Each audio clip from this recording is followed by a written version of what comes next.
আসসালামু আলাইকুম। Adobe Photoshop 7.0 এবং 8.0 এর আরেকটা ক্লাসে আপনাদের সবাইকে স্বাগত জানাচ্ছি। আর এই টিউটোরিয়ালের আজকে হচ্ছে 11 নম্বর ক্লাস, 11 নম্বর। আর আজকের বিষয় হচ্ছে এখন এই মুহূর্তে আমি চলে এসেছি স্ক্রিনে। এই যে দেখতে পাচ্ছেন এই টুলটা, এটা হচ্ছে হেলিং ব্রাশ টুল আর ব্রাশ টুল। এই দুইটার ভিতরে কিন্তু আরও দুইটা টুল আছে, যেমন ব্রাশ টুল, হেলিং ব্রাশ টুলের ভিতরে আছে হচ্ছে প্যাচ টুল, এবং এখানে আমাদের যে ব্রাশ টুল আছে সেটার ভিতরে আছে পেন্সিল টুল।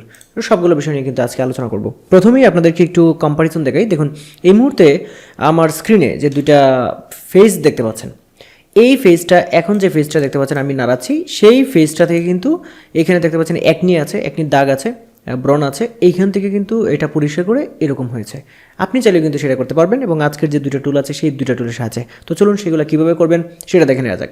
আজকে বন্ধুরা 11 নম্বর ক্লাসটা একটাতেই আমি দুইটা টুল শেষ করে দেওয়ার চেষ্টা করব।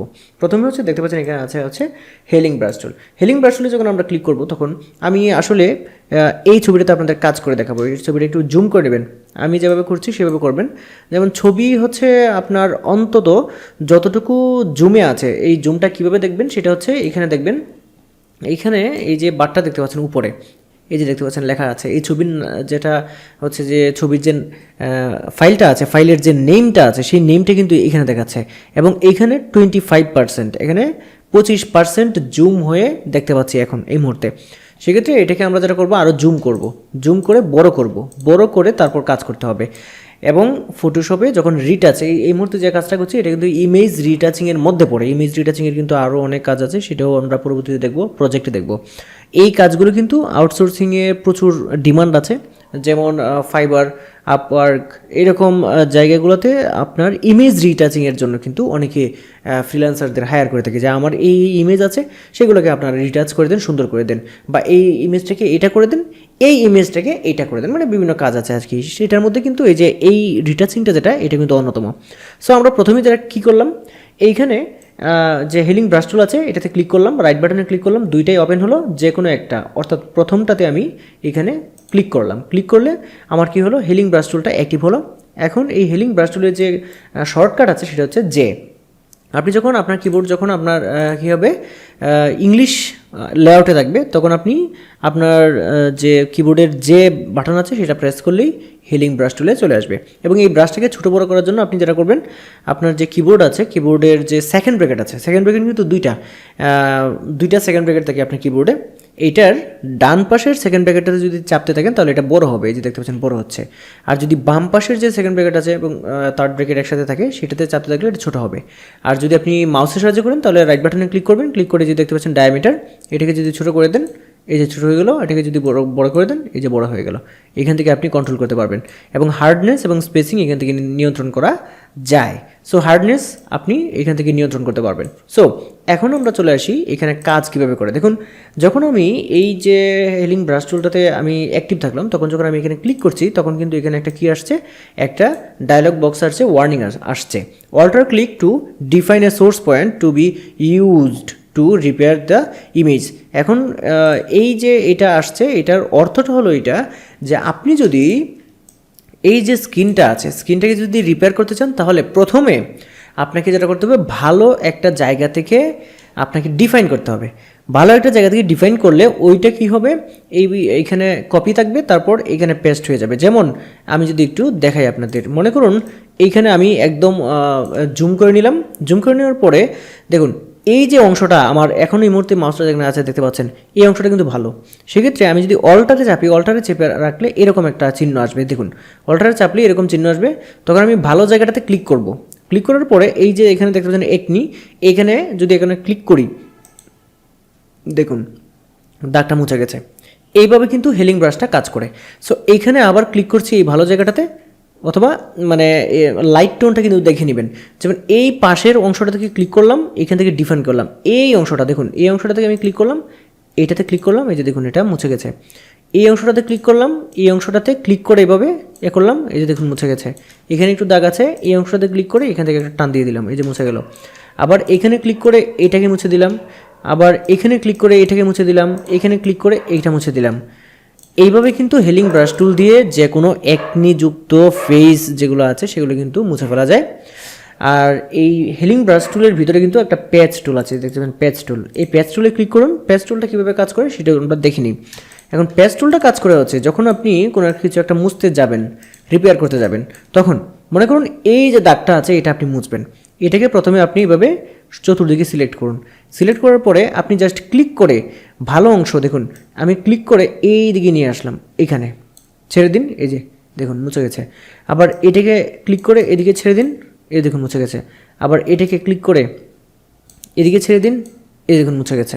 এইভাবে কিন্তু প্যাচ টুলটা কাজ করে। এখানে দেখুন লম্বা একটা দাগ আছে, এই লম্বা দাগটাকে জাস্ট হ্যাঁ এই যে দেখুন মুছে গেছে। সো এইভাবে কিন্তু আপনি কী করতে পারেন, হেলিং ব্রাশ টুল এবং প্যাচ টুলের সাহায্যে আপনি খুব সহজেই আপনার যে ইমেজ আছে ইমেজের মধ্যে আপনি রিটাচ করতে পারবেন, কাজ করতে পারবেন। কাজ করে যদি কোনো একটি দাগমাগ থাকে তাহলে সেগুলোকে কী করতে পারবেন, খুব সহজেই মুছে দিতে পারবেন। সো এখন আমরা একদম এটাকে রিটাচ করে একদম ফ্রেশ করে ফেলবো। সেজন্য আমি কিন্তু এখন প্যাচ টুলের কাজটা দেখালাম। সো আবার চলে যাচ্ছে হচ্ছে হেলিং ব্রাশ টুলে। হেলিং ব্রাশ টুলে গিয়ে আমি এটার একদম সম্পূর্ণ দাগগুলো এখন মুছে দিচ্ছি। দেখুন আমি এখানে ক্লিক করে এটা, এখানে ক্লিক করে এটা, মানে ভালো অংশটাতে ক্লিক করে ডিফাইন করব, এই অংশটাই কপি হয়ে এখানে এসে মিশে যাবে। এখানে ভালো অংশটাতে ক্লিক করছি, এই অংশটাতে দিলাম মুছে গেল, এই অংশটাতে দিলে এটাতে মুছে গেল। এইভাবে কিন্তু আপনাকে যেমন ভালো অংশটাতে দিলাম এটাতে দিলাম মুছে গেল। সো এই অংশটাও আমি কিন্তু সেমভাবে করে নিচ্ছি। আপনারা একটু লক্ষ্য করুন, হ্যাঁ মোটামুটি হয়ে গেল। এবং আপনি একদম ক্ষুদ্রাতি ক্ষুদ্র দাগও যদি থাকে সেটাও আপনি এখানে কমপ্লিট করতে পারবেন। কিন্তু ইমেজের কোয়ালিটি যদি খারাপ থাকে তাহলে কিন্তু আপনি এই উপায়ে কাজ করতে খুবই সমস্যা হবে, ইমেজের কোয়ালিটি যদি খারাপ থাকে আর কি। এখানে ক্লিক করে এই নাকের এটাকেও করে দিলাম, এই বুকের এটাকেও এই বাইরে ক্লিক করে ডিফাইন করছি, তারপরে এই উপরে ক্লিক করে দিলাম, হয়ে গেল। সো এখন আমরা দেখব কি, আমি এই ছবিটা একটু বড় করে দিচ্ছি। হ্যাঁ এখন আমরা দেখব কি এই ছবিটাতে, এখন আমরা এর আগে আমরা যে কাজটা করেছি সেটা হচ্ছে এই হেলিং ব্রাশ টুলে কাজ করেছি, প্যাচ টুলে কাজ করেছি। আমি যদি আবার হেলিং ব্রাশ টুল এবং প্যাচ টুলটা আপনাদেরকে আরেকটু বলে দিই, হেলিং ব্রাশ টুল এবং প্যাচ টুল কীভাবে কাজ করে। হেলিং ব্রাশ টুল এবং প্যাচ টুল হচ্ছে দেখুন কপি করে পেস্ট করে। যেমন প্রথমে আমি হেলিং ব্রাশ টুলটা নিলাম, হেলিং ব্রাশ টুল এখন হচ্ছে মনে করুন যে এইখানে এই যে দেখুন এখানে হচ্ছে কয়েকটা লোম আছে এখানে। সো আমি যদি এইগুলোকে সরিয়ে দিতে চাই, এইখানে প্রথম ভালো জায়গাটা থেকে নিতে হবে, তারপর এই জায়গাটাতে এইভাবে দিয়ে দিন, এই দেখুন চলে গেছে। এই যে দেখুন পূর্ববর্তীটা ছিল এবং পরবর্তীতে কি আসলো, এখানে ক্লিক করে এই যে এইটা এবং পূর্ববর্তীতে ছিল এইটা। এখন যদি এইখান থেকে ডিফাইন করেন, আপনি এইখান থেকে ক্লিক করলেন, এইখানে ছেড়ে দিলেন, এই দেখুন কি হলো। সো আপনারা বুঝতে পারছেন আশা করছি। এইখান থেকে আমি যদি চাই এটাকে ডিফাইন করে এখানে সুন্দর করে কিন্তু একটা এই যে দেখুন একটা সুন্দর করে একটা আইব্রো কিন্তু এইখানে এঁকে দেওয়া যাবে। এই যে দেখতে পাচ্ছেন পুরাপুরি ডিফাইনটা কিন্তু এখানে চলে আসলো। সো হেলিং ব্রাশ টুলটা কিন্তু এইভাবে কাজ করে, যে দেখতে পাচ্ছেন। সো এখন হচ্ছে যে জিনিসটা দেখিয়েছিলাম প্যাচ টুল, প্যাচ টুলটাও একইভাবে কাজ করে। প্যাচ টুলটাও দেখাচ্ছি, এই যে প্যাচ টুল, মনে করুন এই যে প্যাচ টুলে ক্লিক করলাম, প্যাচ টুলটা এখানে আমি করলাম। এখন দেখুন এখান থেকে যদি ক্লিক করে এখানে নিয়ে আসেন, এই যে দেখুন নিচের অংশটা উপরে চলে গেল। অথবা এইখান থেকে কোনো একটা অংশ যদি এভাবে ক্লিক করে দিয়ে দেন, এই দেখুন উপরের অংশটা এখানে চলে আসলো। আবার নিচে যদি নিয়ে আসতাম, নিচের অংশটা এখানে চলে গেল। সো এইভাবে কিন্তু প্যাচ টুল এবং হেলিং ব্রাশ টুল এই দুইটা কাজ করে। আমি আপনাদেরকে একদম আগে তো দেখালামই, এখন একদম ডিটেইলে বুঝিয়ে দিলাম। এরপরে হচ্ছে আছে আমাদের ব্রাশ টুল। ব্রাশ টুল এবং পেন্সিল টুল এই দুইটা কী কাজ করে সেটা এখন দেখার বিষয়।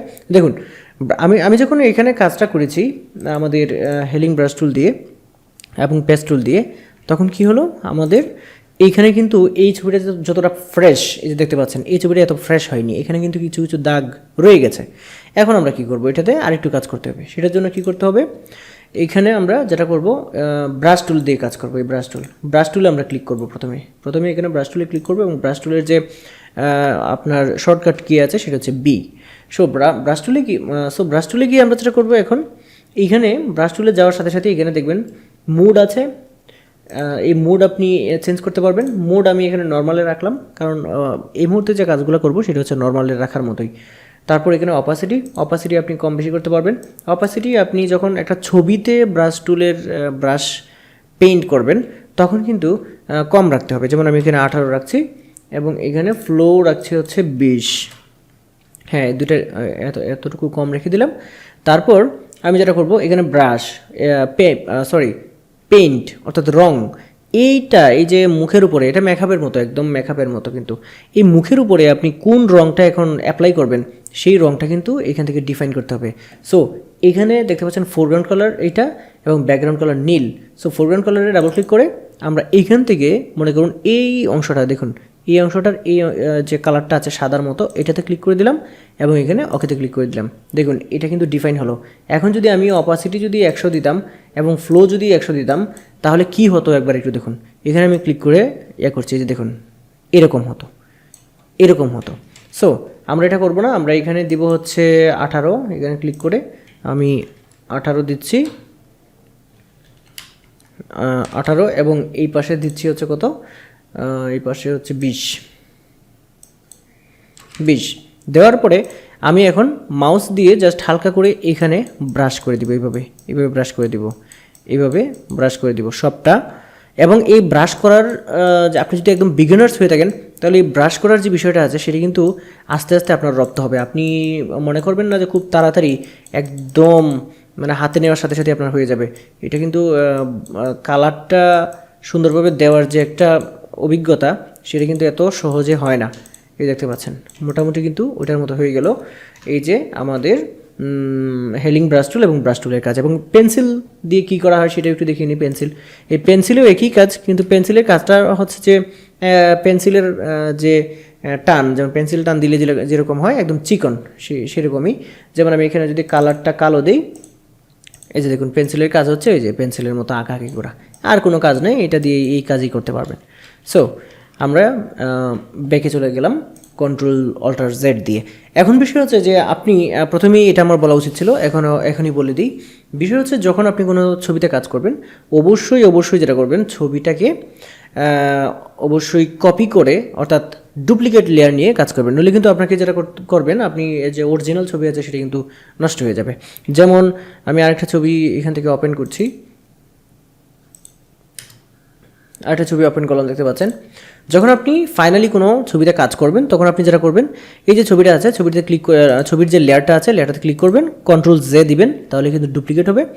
একটা যে লেয়ার আছে সেটাকে আপনি হাইড করে রাখবেন। এই যে চোখ যেটা আছে এটাকে যদি ক্লিক করে দেন এখানে চোখটাতে এখানে, তাহলে কিন্তু এটা হাইড হয়ে যাবে। তখন যেটা ডুপ্লিকেট করেছিলেন সেই ডুপ্লিকেটটাতে আপনি ক্লিক করবেন, ক্লিক করে তারপরে এতে কাজ করবেন, তাহলে কিন্তু আপনার যে অরিজিনাল ছবিটা আছে সেটা কিন্তু নষ্ট হবে না।